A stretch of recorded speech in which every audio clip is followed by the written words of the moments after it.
ಕಾಲ್ತುಳಿತ ಪ್ರಕರಣ ರಾತ್ರಿ ಇಡೀ ಪೊಲೀಸರ ಕಾರ್ಯಾಚರಣೆ ಆಗಿದೆ.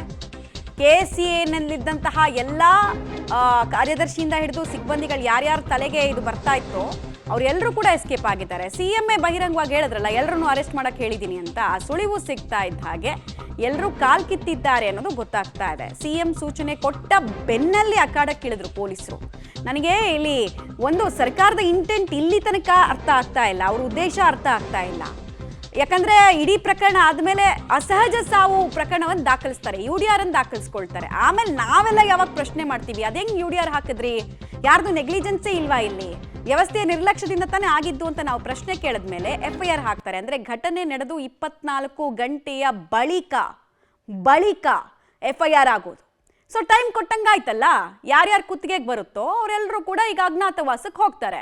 ಅಲ್ಲಿಂದ ಆಂಟಿಸಿಪೇಟರಿ ಬೇಲೋ ಏನು ಹಾಕೊಳ್ಬೇಕೋ, ಕಾನೂನು ಪ್ರಕಾರ ಏನೇನು ಸುರಕ್ಷತೆಯನ್ನು ತಗೊಳ್ಬೇಕೋ ಅದನ್ನು ತಗೊಳ್ತಾರೆ.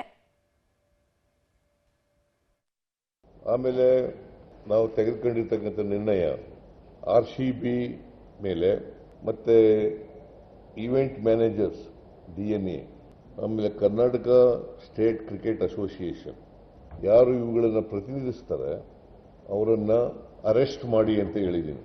RCB, DNA, event manager, KSCA cricket association ಈ ಮೂರು ಸಂಸ್ಥೆಗಳು ಪ್ರತಿನಿಧಿಸ್ತಕ್ಕಂಥ ವ್ಯಕ್ತಿಗಳನ್ನು ಬಂಧಿಸಬೇಕು ಅಂತ ಹೇಳಿದ್ದೀನಿ. ಇವ್ರ ಮೇಲೆ FIR ಕೂಡ ರಿಜಿಸ್ಟರ್ ಆಗಿದೆ.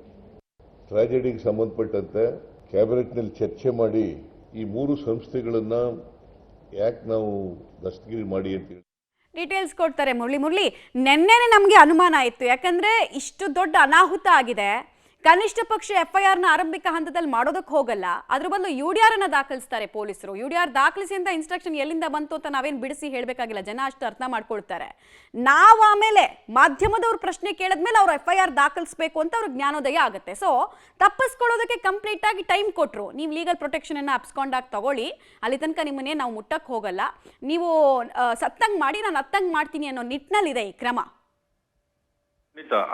ಅಂತ ಯಾಕಂದ್ರೆ ಈ ಘಟನೆ ಏನ್ ನಡೀತು, ಈ ಘಟನೆ ನಡೆದು ಅಷ್ಟು ದೊಡ್ಡ ಮಟ್ಟದ ಅನಾಹುತಗಳಾಗಿದ್ದಾವೆ. 11 ಜನ ಪ್ರಾಣವನ್ನ ಕಳ್ಕೊಂಡಿದ್ದಾರೆ. 11 ಜನ ಪ್ರಾಣವನ್ನ ಕಳ್ಕೊಂಡ್ರು ಕೂಡ ಪೊಲೀಸರು ಇರ್ಬೋದು ಅಥವಾ ಸರ್ಕಾರ ಇರ್ಬೋದು, ಸರ್ಕಾರ ಮಾಡ್ತದಂತ ಏನಂದ್ರೆ ಕೆಲಸಗಳು ಒಂದಷ್ಟು ಜನರ ಓಲೈಕೆ ಮಾಡುವಂಥದ್ದು. ಯಾಕಂದ್ರೆ ಅವರೇ ತಪ್ಪನ್ನ ಮಾಡಿದ್ರು, ಅವ್ರ ತಪ್ಪನ್ನ ಮಾಡಿ ಬೇರೆಯವ್ರ ಮೇಲೆ ಹೊರಿಸುವಂತ ಪ್ರಯತ್ನಗಳು ಆಗ್ತಾ ಇತ್ತು.